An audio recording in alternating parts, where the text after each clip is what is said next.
नमस्कार। इस वीडियो में कक्षा 9 हिंदी की पाठ्य पुस्तक स्पर्श के पाठ 4 अतिथि कब जाओगे नामक शीर्षक से संबंधित कुछ व्याख्या प्रश्नोत्तर दिए गए हैं। इस पाठ को सरल, सुगम्य व आधुनिक विचारधारा से संबद्ध करके इसे समझाने का प्रयास किया गया है।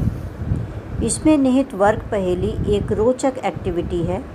प्रश्नों का चयन पूरे पाठ व सामान्य ज्ञान पर आधारित है। आशा है यह छोटा सा प्रयास विद्यार्थियों के लिए सार्थक सिद्ध होगा। प्रस्तुत पाठ श्री शरद जोशी जी द्वारा रचित एक व्यंग है। शीर्षक है इसका अतिथि कब जाओगे। अतिथि संस्कृत का मूल शब्द है। प्राचीन काल में अतिथि शब्द का प्रयोग प्रायः बगैर तिथि बताए आने वाले संतों या आगंतुकों के लिए किया जाता था। आज के समय में इसका अर्थ बदल गया है। आज के समय में अतिथि के साथ कुछ नियम हम ये सोचते हैं कि होने चाहिए, क्योंकि अतिथि जो होता है वो समयानुसार यदि नहीं आए, यदि वह समय के अनुसार नहीं जाए, तो आज के इस आपाधापी वाली समय में मेज़बान के लिए बड़ा कठिन हो जाता है कि वह किस प्रकार अतिथि का सत्कार करे। तो इसलिए अतिथि मीन्स जो कि कहा जाता था कि बिना तिथि बताए आता है, आज के समय में तिथि ना बताना, उसका बिना तिथि बताए आ जाना, एक तरह से यह माना जाता है कि वह सभ्य नहीं है। यह चीज़ सभ्यता के अंतर्गत गिनी जाने लगी है। तो बच्चों, ये जो अतिथि कब जाओगे जो इसका शीर्षक है, आज इस विषय को शीर्षक के अनुसार समझने से पहले इसके विपरीत अर्थ को समझने का प्रयास करते हैं। तो बच्चों, विपरीत अर्थ हुआ इसका अतिथि कब आओगे। तो पहले आंगन के मुडेर पर बैठा कौआ जब काँव काँव करता था तो वह यही बताता था कि कोई आने वाला है, और घर का हर सदस्य जुट जाता था तैयारी और इंतज़ार में कि कोई आने वाला है। मेहमान के आने की खबर हमारे मन को प्रसन्न कर देती थी। बच्चों का उत्साह, उनकी दिनचर्या और सभी कुछ बदल जाता था। उनको यह लगता था कि अब अतिथि के आने पर नीरसता कम होगी और जो अतिथि आएगा वह कुछ उपहार भी लाएगा। बच्चे बड़े उत्साह से आने की प्रतीक्षा करते थे, और जब अतिथि आता था तो उन्हें बहुत अच्छा लगता था, और जब जाता था तो एक खालीपन, उदासी का अनुभव होने लगता था। आज का विषय यह है कि क्या आज आपको अतिथि का आना अच्छा लगता है? दूसरा, अतिथि का आना क्यों अच्छा लगता है? तीसरा प्रश्न, अतिथि किस लिए आते हैं? चौथा प्रश्न, अतिथि के आने पर हम खुश होते हैं या दुखी? और अंत में अतिथि कब जाओगे यह विषय सुनकर आपको कैसा अनुभव होता है?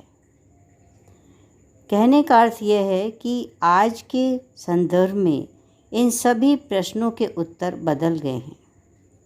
हम यही आशा करते हैं कि अतिथि जब हमारे घर आए तो उससे पहले हमें तिथि बता कर आए, कितने दिन उसे रुकना है वह ये बता के आए, साथ ही साथ कि उसके जाने के साथ साथ अगर वो आता है तो उसके पास कुछ उपहार भी होना चाहिए। हमारी जो आशाएं हैं वो आज के संदर्भ में बदल गई हैं। पहले साधु संतों का आना अतिथि का रूप, देव का रूप माना जाता था, किंतु आज के समय में वह देव तुल्य रूप बदल चुका है। अब सवाल ये है कि सूचना के आ जाने पर भी हमारे पास समस्या खड़ी हो जाती है और सामंजस्य का सवाल खड़ा हो जाता है, क्योंकि आज के दौर में सभी व्यक्ति बहुत व्यस्त है। किसी के पास इतना समय नहीं है और ना ही ऐसी अर्थव्यवस्था है। तो यह आवश्यक है कि हम अतिथि बनने से पहले यह सूचना दें कि हम आ रहे हैं और हमारे वहाँ पर रुकने की क्या अवधि है। प्रस्तुत पाठ में कवि ने यह बताया है कि अतिथि का आना और रुकना काफ़ी समय तक मेज़बान के लिए एक समस्या खड़ी कर चुका है और वह यह चाहता है कि अतिथि चला जाए। आज हम सबसे पहले कि अतिथि के आने का समाचार सुनकर कुछ प्रश्न हैं हमारे। जैसे पहला, अतिथि के आने की आहट पाकर हम क्या करते हैं? संभाव्य है कि हम उसके आने की तैयारी करते हैं, अपने घर को सजाते हैं, सफाई करते हैं, उसके आने पर हम क्या व्यंजन बनाएंगे, हम इस तक का प्लान करते हैं। ठीक है। दूसरा, आज गांव से कुछ दिनों के लिए दादी तुम्हारे घर आने वाली है, बताओ बच्चों तुम क्या करोगे? संभावित सा उत्तर है कि दादी आने वाली है तो हम सभी प्रसन्न होंगे, खूब प्रसन्न होंगे और उनके आने की प्रतीक्षा करेंगे, उनके आने की तैयारी करेंगे कि उनको हमें कहाँ बैठाना है, कहाँ रखना है, किस तरह से खिलाना है। तीसरा, दादी तुम्हारे पास किस लिए आना चाहती हैं? अब ये तो हमारा प्रश्न इसलिए बनता है क्योंकि दादी जो होती हैं वो सभी को प्यार करती हैं और वो हम सबको प्यार करती हैं, इसलिए वो हमारे साथ भी कुछ दिन रहना चाहती हैं, तो इसलिए वो हमारे पास आना चाहती हैं। नेक्स्ट प्रश्न है, दादी का स्वागत तुम कैसे करोगे? अब दादी अगर हमारे घर में आ रही हैं तो सबसे पहले हम ये चाहेंगे कि सारा समय हम दादी के पास बिताएं। हम उनसे दूर होना नहीं चाहते, हम ये चाहेंगे कि वो हमारे पास रहें और हम उनसे तरह तरह के खेल खेलें, उनके साथ अपना अच्छा सा समय बिताएं। नेक्स्ट, दादी तुम्हारे लिए उपहार नहीं लाएंगी तो तुम्हें कैसा लगेगा? दादी हमारे लिए उपहार लाएं या नहीं लाएं, उनका आना हमारे लिए बहुत अधिक महत्व रखेगा क्योंकि हम सभी दादी से प्यार करते हैं और दादी हमसे प्यार करती हैं। संभावित सा उत्तर एक ये भी है, क्या ज़रूरी है जो अतिथि आए वह तुम्हारे लिए उपहार लाए? अब ये आज का प्रश्न है। आज के संदर्भ में जो अतिथि आता है हम ये उम्मीद करते हैं कि वह कुछ उपहार लेकर भी आए। अगर वो नहीं लाता है या वो अगर हमारे पास आता है तो भी हमें ये लगता है कि उस अतिथि का जो सत्कार करना है या जो उसकी सभ्यता है वो कहीं खो गई है। तुम्हारी परीक्षाएं शुरू होने वाली हैं और दादी जाना नहीं चाहती, अब तुम्हें कैसा लगेगा? अब दादी अगर परीक्षाएं शुरू होने वाली हैं और दादी जाना नहीं चाहती हैं तो कोई बात नहीं, क्योंकि दादी अगर हमारे साथ रहेंगी तो वो भी हमें कहेंगी कि हमारा क्या भला है, हमारे लिए क्या अच्छा है, वो हमारा भला सोचती हैं। तो वो अगर हमारी परीक्षाओं के समय भी रहेंगी तो वो हमारा भला ही सोचेंगी। नेक्स्ट, परीक्षा के समय मेहमानों का आना क्या अच्छा लगता है? ये साधारण सा प्रश्न है लेकिन बहुत अहम है, क्योंकि परीक्षा के समय अगर कोई भी मेहमान हमारे घर में आता है तो हम सभी के कामों में बाधा पड़ती है और यह कभी भी हम नहीं चाहेंगे कि परीक्षा के समय में कोई मेहमान हमारे घर में आए। नेक्स्ट, अतिथि कब जाओगे? यह शीर्षक मेहमान के प्रति सम्मान प्रकट करता है क्या? संभावित सा उत्तर, अतिथि कब जाओगे कि मतलब प्रश्न से ही पता चल रहा है, शीर्षक से ही ज्ञात हो रहा है कि मेज़बान अतिथि से थक चुके हैं, वो परेशान हैं और वो ये चाहते हैं कि अतिथि तुम कब जाओगे। नेक्स्ट, हम ऐसा कब सोचते हैं कि अतिथि चला जाए? हम ऐसा तभी सोचते हैं ना जब वो हमें हमारे कार्यों में कहीं विघ्न आता है, या हम सोचते हैं कि हम जिस तरह से अपना समय व्यतीत करना चाह रहे हैं वो नहीं कर पा रहे हैं, या वो हमारे किसी काम में बाधा डालता है, तभी हम ऐसा सोचते हैं कि अतिथि चला जाए। हमें कैसा अतिथि बनना चाहिए?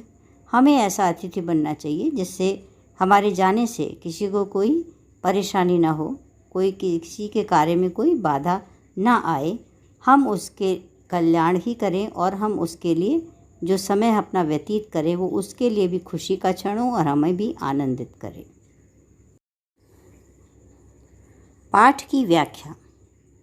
मेज़बान मेहमान को बार बार कैलेंडर दिखाकर ये बताना चाहता है कि तुम्हें आए बहुत दिन हो गए, लेकिन तुमने जाने का विचार अभी तक नहीं किया।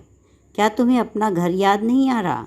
मेज़बान की आर्थिक स्थिति अब जवाब दे चुकी है। वह यह चाहता है कि मेहमान अपने घर चला जाए।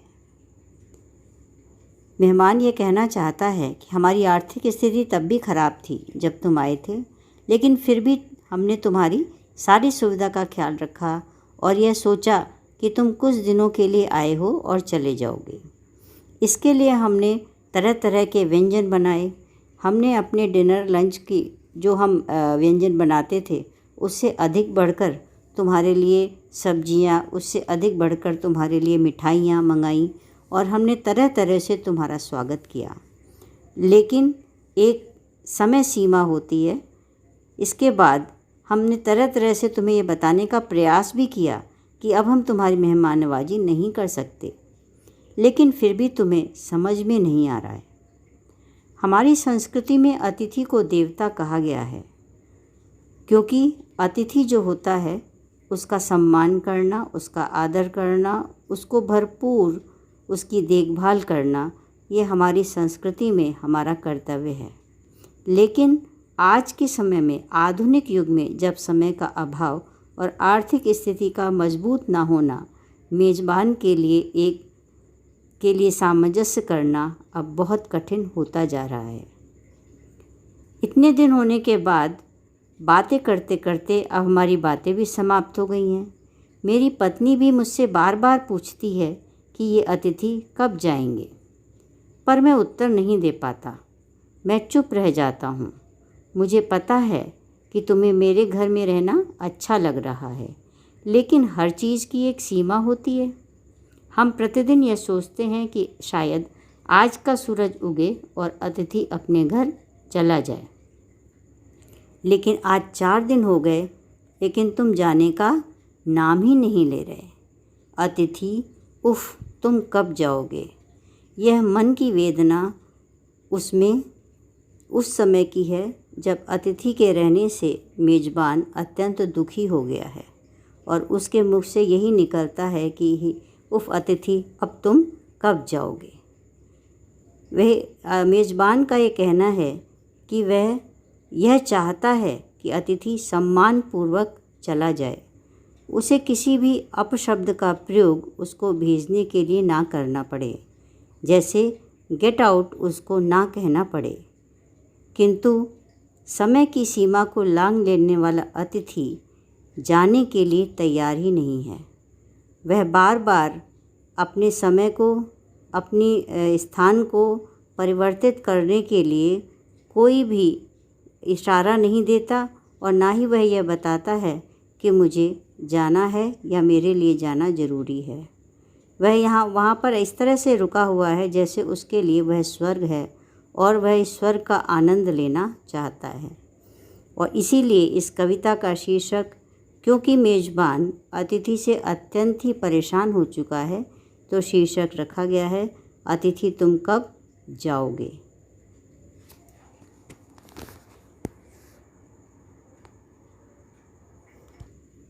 अतिथि जहाँ पर बैठा हुआ है उसके ठीक सामने ही एक कैलेंडर लगा दिया गया है।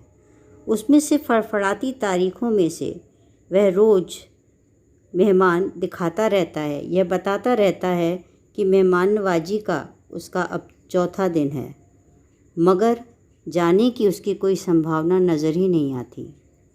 लाखों मील की लंबी यात्रा करने के बाद भी कवि का यह कहना है कि एस्ट्रोनॉट भी जब चांद पर गए थे तो वो भी इतने दिन नहीं रुके थे जितने दिन अतिथि उसके घर में रुक गए हैं, और उन्होंने भी इतनी मिट्टी नहीं खोदी थी जितनी मिट्टी वो घर में रहकर उनकी खोद चुके हैं। बार बार मेहमान मेहमान से ये उम्मीद करता है कि वह चला जाए, और क्योंकि उसे नज़र आता है कि उसकी अर्थव्यवस्था भी अब जवाब दे गई है, उसका बटुआ उसी पर हंस रहा है और बार बार उससे कह रहा है कि आए हुए मेहमान को विदा करो। उसकी शान में जो जो हो सकता था हमने सारी तैयारियां की। उसको देवता मानकर हमने कई बार उसकी पूजा की, अर्थात अनेक प्रकार के व्यंजन बनाए। बार बार हमने उसको अच्छी अच्छी बातों से उसका दिल बहलाया, लेकिन अब समय की सीमा पार हो चुकी है और मेज़बान के आगे अब ये प्रश्न चिन्ह खड़ा हो चुका है कि वह किस प्रकार से इस मेहमान का स्वागत करे। परिवार के बच्चे, नौकरी, राजनीति, रिश्तेदारी, पुराने दोस्त, फिल्म, साहित्य, यहाँ की हर बात पर हमने चर्चा कर ली है। सारे विषय बात के भी अब ख़त्म हो गए हैं। कोई किसी दूसरे से कोई बात करने का विषय ही नहीं बचा है, क्योंकि इतना समय हो गया मेहमान के रहते हुए और हमने कोई भी बात छोड़ी नहीं है। समय की सीमा लड़खड़ा रही है। अतिथि देवता तो होता है, लेकिन आखिर में मेज़बान तो एक मनुष्य ही है। मनुष्य कितने दिनों तक देवता के साथ रह सकता है? देवता का भी यही काम है कि ठीक है, वह उसे दर्शन दे और कुछ दिनों बाद लौट जाए। लेकिन यहाँ पर जो देवता बना अतिथि है, वह लौटने का नाम ही नहीं ले रहा है, बल्कि उसके कार्यों से, उसके रहने से मेज़बान को और अधिक परेशानी का सामना करना पड़ रहा है। बार बार ये कहने पर भी, बार बार उसको तारीखों की याद दिलाने पर भी वह जाने का नाम नहीं ले रहा है। तो इसीलिए वह कहते हैं कि मेज़बान कह रहा है कि मैं कोई अपशब्द तुम्हारे लिए प्रयोग करूं, इसके पहले ही अतिथि तुम लौट जाओ। उफ अतिथि तुम कब जाओगे। वर्ग पहेली। बच्चों, इस पाठ में जो अतिथि शब्द दिया गया है, इसके पर्यायवाची शब्द भी बहुत सारे हैं। आपको इस वर्ग पहेली में से केवल पर्यायवाची शब्दों को ढूंढना है और इस तरह से आप अतिथि के कई पर्यायवाची शब्द भी जान जाएंगे। इसके पश्चात कुछ प्रश्न है, संक्षिप्त प्रश्न। इस पर आधारित पूरा पाठ है। आप इसको अगर समझेंगे और लिखेंगे तो यह पूरी तरह ये पाठ आपको समझ में आ जाएगा। इसका उत्तर एक शब्द या एक वाक्य में देना है। पहला, अतिथि शब्द किस भाषा से लिया गया है? उत्तर संस्कृत। अतिथि शब्द का पर्यायवाची शब्द बताइए। उत्तर आगंतुक। अतिथि शब्द का विलोम शब्द बताइए। उत्तर अनातिथि। इस पाठ के लेखक का क्या नाम है? श्री शरद जोशी। अतिथि शब्द के साथ विशेषण शब्द का प्रयोग करिए। सभ्य। हमारे घर में कुछ दिनों के लिए दादी नानी के आने पर हमें कैसा लगता है? बहुत अच्छा। अतिथि के आने पर हम उसका स्वागत कैसे करते हैं? गर्मजोशी से। क्या हमें अतिथि बनना चाहिए? हाँ। क्या हमें अपने रुकने की अवधि मेज़बान को बतानी चाहिए? हाँ। अतिथि के आने पर क्या हमें अपने दैनिक कार्यों में परिवर्तन करना पड़ता है? हाँ। इस पाठ में अतिथि को आए कितने दिन हो गए हैं? 4। कैलेंडर कहाँ लगा है? दीवार पर। लेखक ने दोपहर के खाने को किस में परिवर्तित किया? लंच में। चांद पर अंतरिक्ष यात्री कितने दिन रुके थे? 21 घंटे 40 मिनट। वह चांद से क्या लाए थे? मिट्टी। उपवास का पर्यायवाची शब्द क्या है? व्रत। मेहमान ने आते ही कपड़े धोने कहाँ भेजे? धोबी को। अप्रत्याशित शब्द का क्या अर्थ है? जिसकी कल्पना ना हो। पलंग की चादर कितनी बार बदली जा चुकी थी? 2 बार। पत्नी बार बार क्या पूछती हैं? यह कब जाएंगे? जवाब में लेखक क्या कहते हैं? कंधे उचका देते हैं। भारतीय संस्कृति में अतिथि को क्या मानते हैं? देवता। अतिथि देवता को लेखक राक्षस क्यों कहता है? क्योंकि वह 4 दिन से उसके घर रुका है। लेखक की अर्थव्यवस्था कैसी थी? बहुत अच्छी नहीं थी। अपनी वाली पर उतरना, इस वाक्य से लेखक का क्या तात्पर्य है? असभ्य बनना। तो इस तरह से सारे प्रश्न जो कि पूरे पाठ पर आधारित हैं, आप इसका उत्तर एक शब्द में या एक वाक्य में भी दे सकते हैं। आशा है ये पाठ आपको बहुत अच्छी तरीके से समझ में आ जाएगा। धन्यवाद।